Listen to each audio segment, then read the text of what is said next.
ദേ Prabhavati. Hi മാല. Hi Ramani. നിങ്ങൾ ഇവിടെ എത്തിയോ? നിനക്കപ്പോ യൂണിയൻ കെമിക്കൽസിൽ സെലക്ഷൻ കിട്ടിയില്ലേ? വീട്ടിൽ വേണ്ടേ മോളെ? അതിരിക്കട്ടെ, സൂര്യ എന്തിയെ? അതറിഞ്ഞില്ലേ? അവക്ക് SBT കിട്ടി. ആ മണ്ടിക്കോ? ബുദ്ധിയല്ല വേണ്ടത്, ഭാഗ്യ. Lucky girl. ഈ സാരി കൊള്ളാലോ. ഇതെവിടുന്ന്? അതെയോ? എന്നാലും വെറൈറ്റി സെലക്ഷൻസ് കിട്ടണമെങ്കിൽ പ്രാർത്ഥനയിൽ പോണം. സാരികളുടെ മായ പ്രപഞ്ചം എന്നൊക്കെ പറയും പോലെ. നിന്റെ സാരി ക്രേസ് ഇതുവരെ മാറിയില്ലേ? അതൊരു സ്വപ്ന. ഒരു 100 സാരിയെങ്കിലും സ്വന്തമാക്കണമെന്നുള്ള ഒരു അതിമോഹം. എങ്ങനെയുണ്ട്? ഏയ്, ഒരു രക്ഷയില്ല. ഇതിന്റെ MD ഒരു മരങ്ങോടെ കോന്നനാണെന്ന് തോന്നുന്നു. വല്ലാത്തൊരു നോട്ടവും ചിരിയും ചോദ്യവും ഒക്കെ.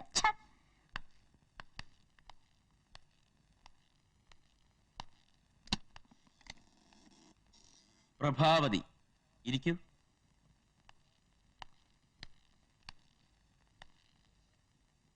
എവിടെയാ വീട്? വീട്ടിലാരൊക്കെ ഉണ്ട്? എന്തിനു വേണ്ടിയാണ് ഈ ജോലിക്ക് ശ്രമിക്കുന്നത്? എന്റെ വീട് തൃക്കാരിയൂർ. ഞങ്ങൾ 5 മക്കളാ. കൂടാതെ അമ്മയും മുത്തശ്ശനും ഉണ്ട്. അച്ഛൻ മരിച്ചുപോയി. പിന്നെ ഈ ജോലി ജീവിക്കാൻ വേണ്ടി, സമൂഹത്തിൽ മാന്യതയ്ക്ക് വേണ്ടി. ഞാൻ മാറാത്തനേഷ്യസ് കോളേജിലാണ് പഠിച്ചത്. ഡിഗ്രിക്ക് ശേഷം അഡീഷണലായി സെക്രട്ടറിയൽ കോഴ്സും പാസ്സായിട്ടുണ്ട്. സാർ, ഈ സർട്ടിഫിക്കറ്റുകൾ നോക്കണം. എന്റെ 3 ചെറിയ ചോദ്യങ്ങൾക്ക് മിസ് പ്രഭാവതി ഒരുപാട് ഉത്തരങ്ങൾ നൽകി കഴിഞ്ഞു. കുറച്ചോവറായില്ലേ എന്നൊരു ഡൗട്ട്. ക്ഷമിക്കണം സാർ, പല ഇന്റർവ്യൂകളിൽ പങ്കെടുത്തിട്ടുള്ള എന്റെ ശീല. ചോദിക്കുന്ന ക്വസ്റ്റ്യൻസ് ഒക്കെ ഏതാണ്ട് കാണാപ്പാടാ. ചിലരാണെങ്കിൽ ഇന്റലിജൻസ് ക്വസ്റ്റ്യൻസ് എന്ന പേരിൽ ഈ കമ്പനി കണ്ടിട്ട് എന്ത് തോന്നുന്നു, ഇവിടുത്തെ സ്റ്റെയർ കേസിന്റെ സ്റ്റെപ്പിന്റെ എണ്ണം എത്രയാ എന്നൊക്കെ. അതുകൊണ്ട് ഞാൻ സ്റ്റെപ്പിന്റെ എണ്ണം വരെ എടുത്തിട്ടാ ഇങ്ങോട്ട് കയറിയത്. ഭൂമിക്ക് എത്ര വയസ്സായി? കടലിൽ ഉപ്പ് ചൊരിഞ്ഞതാര്? ആകാശത്തിലെ നക്ഷത്രങ്ങളുടെ എണ്ണം എത്ര? പ്രായപൂർത്തിയായ ഒരു കഴുതയുടെ കൊമ്പിന് എത്ര നീളം വരും? ഇങ്ങനെ ഉത്തരമില്ലാത്ത ചോദ്യങ്ങളുടെ ഉത്തരങ്ങൾ എണ്ണിയാലൊടുങ്ങാത്ത PSC ഗൈഡുകൾ നോക്കി പഠിച്ചിട്ട് ഇന്റർവ്യൂവിന് വരുന്നവരെ ഇന്റർവ്യൂ ചെയ്യാൻ എനിക്ക് താല്പര്യമില്ല. എനിക്കൊന്നേ അറിയണ്ടു, ഈ കമ്പനിയിൽ നിങ്ങൾക്ക് ജോലി തന്നാൽ എനിക്കെന്ത് തരും? ഞാൻ അത്രക്കാരിയല്ല. എനിക്ക് നിങ്ങളുടെ ജോലിയും വേണ്ട. ഒന്നേ, ഞാനൊന്ന് പറയട്ടെ. വിടോ, സാരി ഒന്ന് വിടോ. വിടാനാ പറഞ്ഞത്. വിടോ.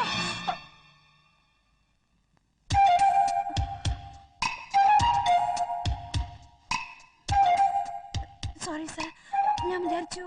എന്ത് വിചാരിച്ചു? സാരി പിടിച്ചതാണെന്ന്. ഒരുപാട് ഇന്റർവ്യൂകളിൽ പങ്കെടുത്ത് ശീലിച്ച മിസ് പ്രഭാവതിക്ക് ഇത്തരമൊരു തെറ്റിദ്ധാരണ വന്നതിൽ അതിശയിക്കാനില്ല. എന്റെ ചോദ്യം എന്താണെന്ന് തനിക്ക് മനസ്സിലായില്ല. ഈ സ്ഥാപനത്തോടുള്ള ആത്മാർത്ഥത, കൃത്യനിഷ്ഠ, അതാണ് ഞാൻ പ്രതീക്ഷിച്ച മറുപടി. Anyway, now you can go. Sir, ഈ ജോലി എനിക്ക് തരാൻ ഉദ്ദേശിക്കുന്നുണ്ടെങ്കിൽ ഇപ്പോഴേ പറഞ്ഞേക്കണം. ഇല്ലെങ്കിൽ വെറുതെ എന്തിനാ അപ്പോയിന്റ്മെന്റ് ഓർഡറും പ്രതീക്ഷിച്ച് പോസ്റ്റ്മാനി കാത്തിരിക്കുന്നത്? നെക്സ്റ്റ്.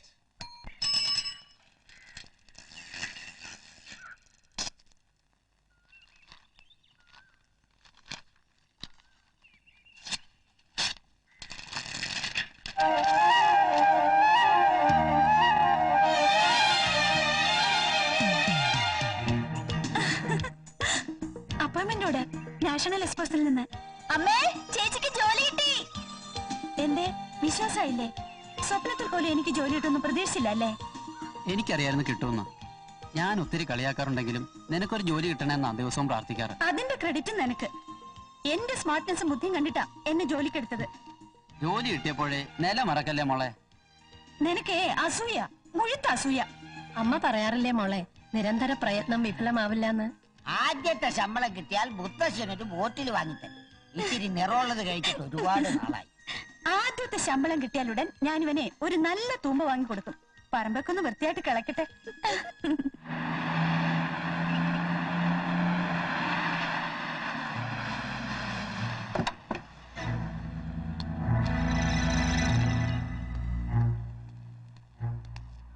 പ്രഭാവതിയുടെ വീടല്ലേ? അതെ. ഞാൻ നാഷണൽ എക്സ്പോർട്സിൽ നിന്നാണ്. വണ്ടി വന്നിട്ടുണ്ട്. എന്തിനാ? കമ്പനിയിലെ സ്റ്റാഫുകൾ വരണതും പോണത് ഈ വണ്ടിയില്ല. ചേച്ചി, ഇത് കമ്പനി വണ്ടി ആൾക്കാരായിട്ട് എനിക്ക് തോന്നുന്നില്ല. വല്ല തട്ടിപ്പുകാരുമായിരിക്കും. അതെ, ഞാൻ ബസ്സിൽ വന്നോളാം. ടാറ്റയുടെയും ബിർളയുടെയും കമ്പനിയല്ലേ, വണ്ടി അയച്ച സ്റ്റാഫിനെ കൊണ്ടുപോകാൻ.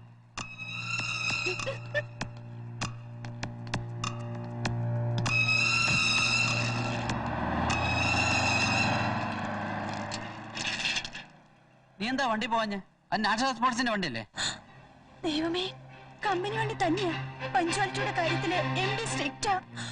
ഈ മുത്തൂസിന്റെ വാക്ക് കേട്ട് ഞാൻ പെരുവഴിയിലായാലും എന്റെ ഈശ്വരാ. ചേട്ടാ എന്നെ ഒന്ന് സ്കൂട്ടറിൽ കൊണ്ടുവിടോ. ഫസ്റ്റ് ഡേ തന്നെ ലേറ്റ് ആയിട്ട് ചെന്ന പ്രോബ്ലം ആവും. അയ്യോ ഞാൻ ആ വഴിക്കല്ല. ഒന്ന് കൊണ്ടുവിടടാ, നിന്റെ പെങ്ങളല്ലേ? ആണോ? അടിജിയാണ്.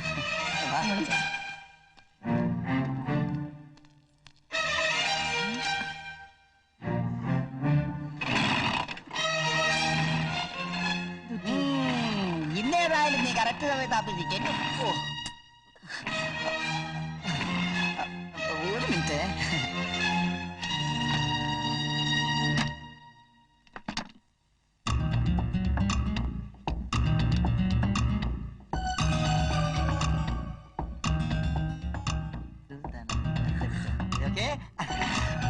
വണ്ടി ശരിയാവോ? ശരിയാവും. കൊണ്ട് കളയാമോ ഈ പാട്ട വണ്ടി? ഞാൻ ബസ്സിൽ പോകണം. അതാ ബുദ്ധി. ഒരു 5 മിനിറ്റ് വേണ്ട.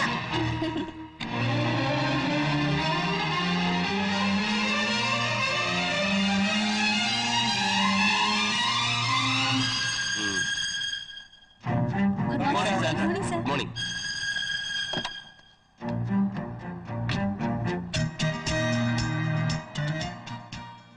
Fresh appointment. എന്താ കുട്ടിയുടെ പേര്? പ്രഭാവതി. കയറിയില്ലേ?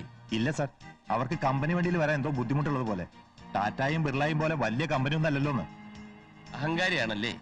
ഇന്ന് ബസ് കിട്ടി ഓഫീസിലെത്തുമ്പോ ആ കുട്ടി ഒരുപാട് വൈകും. കൃത്യസമയത്ത് എത്തിയില്ലെങ്കിൽ ജോയിൻ ചെയ്യുന്നതിന് മുമ്പ് ഡിസ്മസ് ചെയ്തേക്കാം അല്ലേ?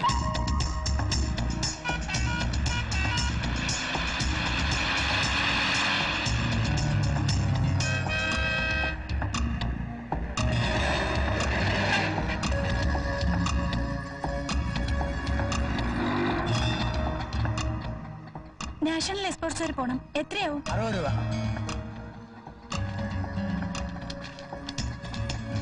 വേണ്ട, പൊയ്ക്കോ.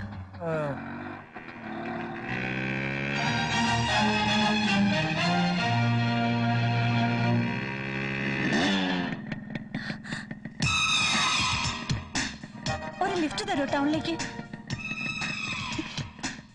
ഒരു lift തരുമോന്ന്? Please.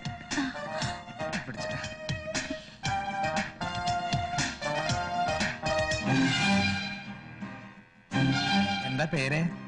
Prabha. I am Sharath. പഠിക്കേ? അല്ല, ജോലിയുണ്ട്. എന്നും ഈ നേരത്താണോ വരിക? നേരമില്ലാത്ത നേരത്ത് അവന്റെ ഒരു കിന്നാരം പറിച്ചില്. എന്താ? അല്ല, പതുക്കെ വണ്ടി ഓടിക്കാനേ അറിയുള്ളൂന്ന്. എനിക്ക് സ്പീഡിൽ പോകുന്ന ഇഷ്ടം. അയ്യോ, ഞാൻ സ്പീഡിലെ ഓടിക്കാറ്. എന്റെ സ്പീഡ് കണ്ടിട്ട് പ്രഭക്കുട്ടി പേടിച്ചാലെന്ന് വിചാരിച്ചിട്ടാ സ്പീഡിൽ ഓടിക്കട്ടെ. വേണമെങ്കിൽ എന്നൊന്ന് പിടിച്ചിരുന്നോ ഒരു സേഫ്റ്റിക്ക്? വേണ്ട, വണ്ടി പിടിച്ചിട്ടുണ്ട്. കുറച്ചുകൂടി സ്പീഡ് ആയിക്കൂടെ? ഇതിന് വലിയ ചാകാനം മറ്റിറങ്ങിയതാണോ?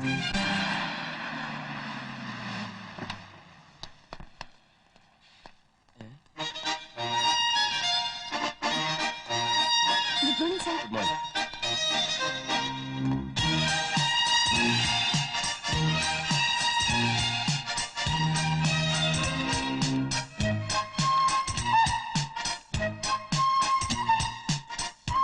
May I come in sir? Yes. Sorry sir, എനിക്കൊരു അബദ്ധം പറ്റി. കമ്പനി വണ്ടിയാണ് രാവിലെ വീട്ടിൽ വന്നതെന്ന് എനിക്കറിയില്ലായിരുന്നു. വീടിന്റെ മുന്നിൽ ഒരു ബസ് വന്ന് നിൽക്ക, ഒരാൾ ഇറങ്ങി വന്ന് കയറിക്കോളാൻ പറയാ. അല്ല, ഇപ്പോഴത്തെ കാലത്ത് ചുമ്മാ വന്ന് വണ്ടി കയറിക്കോളാൻ പറഞ്ഞ എന്നെ പോലൊരു പെണ്ണ് എങ്ങനെ വിശ്വസിക്കാ സാർ? ഓക്കെ ഓക്കെ, ജോയിൻ ചെയ്തോളൂ. ഒന്ന് എഴുന്നേക്കണം സാർ, പ്ലീസ്. ഒന്ന് എഴുന്നേക്കണം സാർ. ഞാനോ?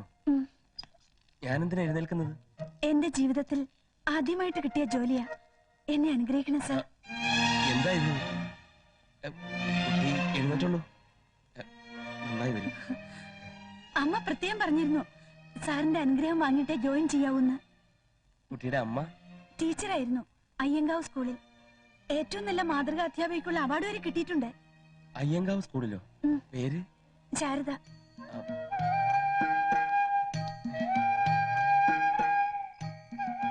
ടീച്ചറമ്മ.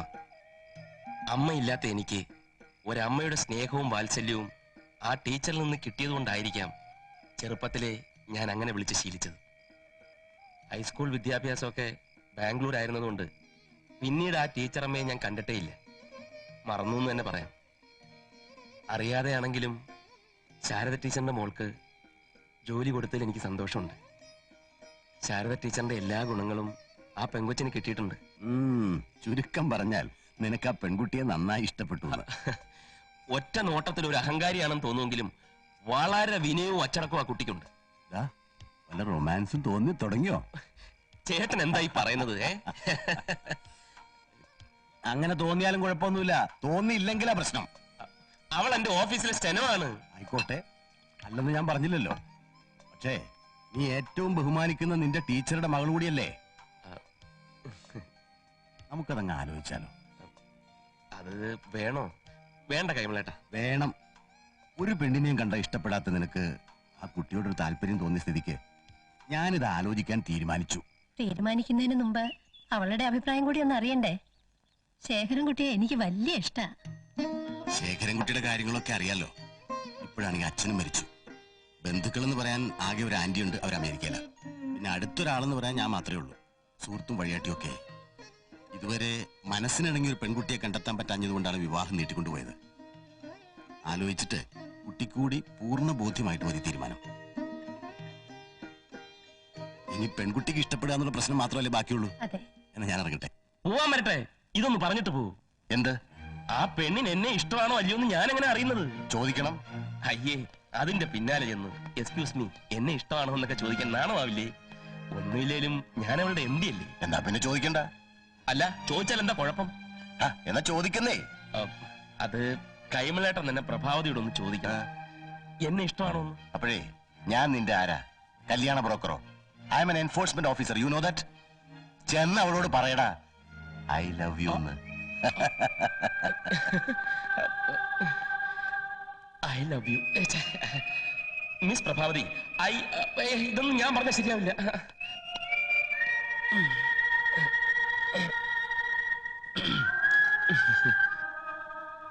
സാറെന്താ എത്ര ടെൻഷനില്? ഞാൻ ഒരു കല്യാണം കഴിക്കാൻ തീരുമാനിച്ചു.